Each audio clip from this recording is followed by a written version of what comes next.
Yeah, Shefty, I'm going to have Foxy run this clip about the Bears, and I'm going to ask you about Ben Johnson here. I think our practice habits are yet to reflect the championship caliber team.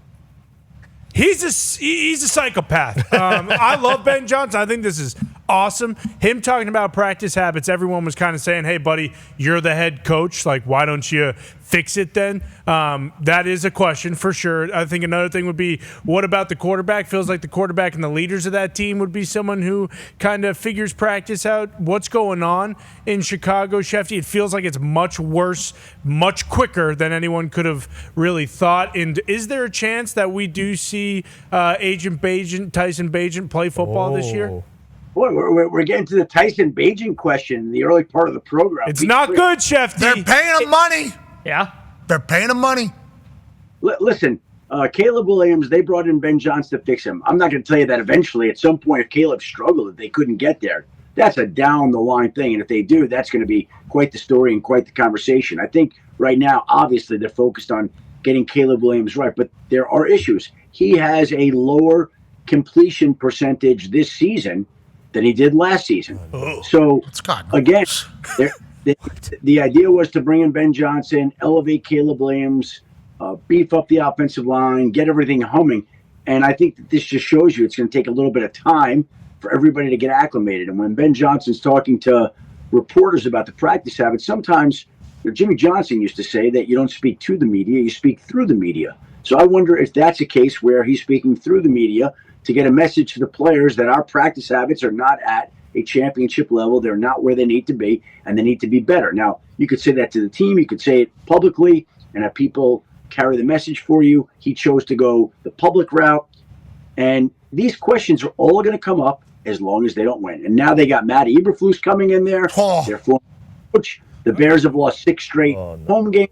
Like, there are a lot of issues that they have to quiet down. And the only thing that stops all that is a W. That's it. They don't win. The noise, all this noise, is going to increase. Get louder. But is the feng shui of the suites going to be good? Remember That is Kevin set. Warren? That is it, perfect right now. Yeah, because Arlington Heights is where. Remember that from Hard Knocks? Yeah. Mm-hmm. I watched John Taffer on Bar Rescue, and the people will bottleneck here. But if we do this with this particular direction, we'll have good feng shui. I had no idea Kevin Warren was designing the suites in the stadium as well. He nailed it. He's pretty. Yeah, he did. Mm-hmm. If the feng shui is good, maybe they'll be good there. Maybe they're waiting to get to that stadium to be good at football. Smart. Or maybe Ben Johnson's just trying to put his. There, we have seen this before, right? Matt Patricia, whenever he went up to Detroit, tried to institute something that didn't end up working out. Cleveland, Mangini went over there. He had like 6 a.m. rookie Oklahoma drills taking place, I think. I heard horror stories about that coming through to our locker room. Flores, Miami. Flores trying never really worked out, but there has been obviously places where it has worked out. Yes. It's better than them. It's better that way, right, than letting the team walk all over you? I mean, if you suck and you never get the whole team to buy in, it doesn't matter either way. So that's what I'm saying. Like, Ben Johnson's going to stay steadfast on who he is from what we've learned. The Chicago Bears obviously paid him a lot of money to be the head coach. We're assuming that they stick with him instead of, like, locker room needs to get on board with Ben Johnson is how everybody feels in Chicago. No, it's his show there.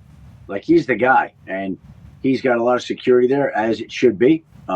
He waited a long time for the opportunity that he wanted and that he chose. He chose Chicago, and obviously there are issues to address. That's why he was being hired.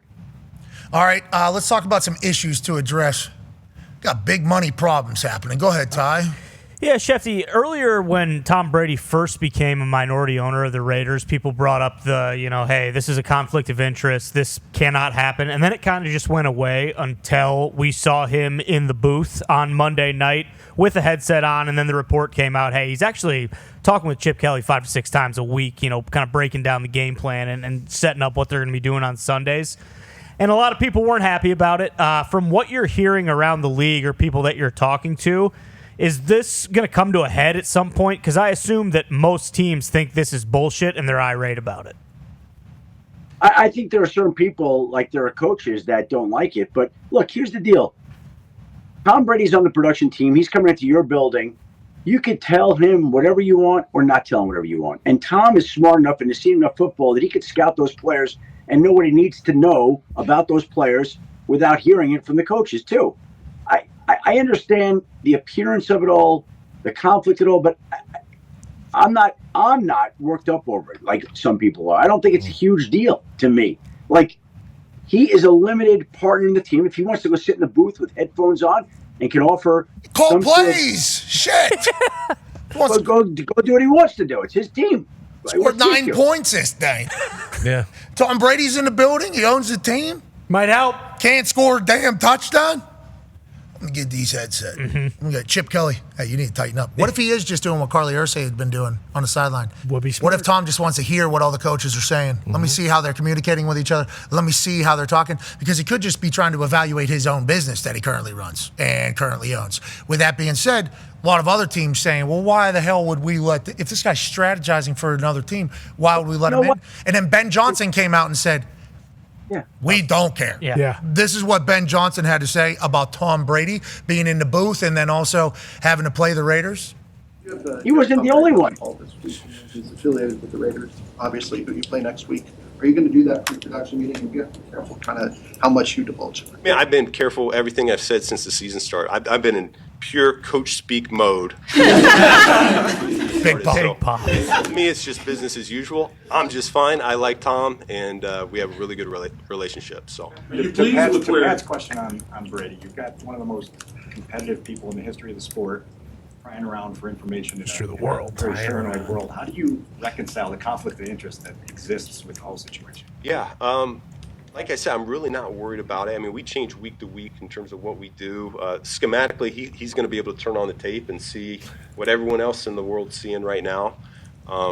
Personnel-wise, really the same thing. It's not like I'm going to sit down with him and tell, hey, don't do this to Caleb Williams or you might get it. Like, I'm not going to, there's not going to be any trade secrets that are going to be exchanged, but I really don't think it's that big of a deal, to be honest with you. On that note, Shefty, our sources have told us that a lot of those meetings with Tom have become coach, coordinator, player, PR person asking Tom questions about what Tom would do in situations or how, like, quarterbacks have been taking the opportunity to pepper Tom Brady with questions, and he's been very open, allegedly, wanting to give back to the game. So, interesting storyline here that's developing, but with how paranoid all NFL teams are and how paranoid NFL fans have become, especially with what the Patriots have been caught up in, in very public stuff, this is a perfect storyline for some real conspiracy fodder. But I think what the actuality of it right now, who knows what 2 years now, 3 years from now, 4 years from now, however long this goes. But right now, I think it's a lot of people getting info from Tom. And what if that production meeting actually becomes Tom spilling the beans on Chip Kelly's? What we like to do. It's interesting, Shefty. It really is interesting. By the way, everybody should be going to him for advice. Everybody in the organization. He can help everybody. Like, he should be helping the coaches on play calls and giving the personnel department ideas on players he likes and talking to the players about being more pliable. Like, I mean, there's a reason he's the GOAT, And by the way, Ben Johnson wasn't the only coach. Brian Schottenheimer came out and said he doesn't care what he says to Brady in a meeting, and Sean Payton came out and said he doesn't care. So you're hearing a lot of head coaches. Are there other people who are leery? Sure, there are. I'm sure there are. Big deal. Again, if he's coming into your building, you control what you tell him. Just like if there's a reporter that calls up, like, I can ask, hey, what's going on with the draft? They're not going to tell, well, here's our board, Adam. We're going to okay? But don't tell anybody, right? Like, I mean, you're going to be selective with what you share and who you share it with. Use some discretion. It's not hard. I appreciate the head coaches coming out being like, let's not talk about how those meetings are going, actually, because, Tom, 2 minutes left. We have one timeout. Okay, what are you I think that is what BA said the same thing. BA was like, those production meetings are all bullshit. They're whatever you want them to be. Literally whatever you want them to be.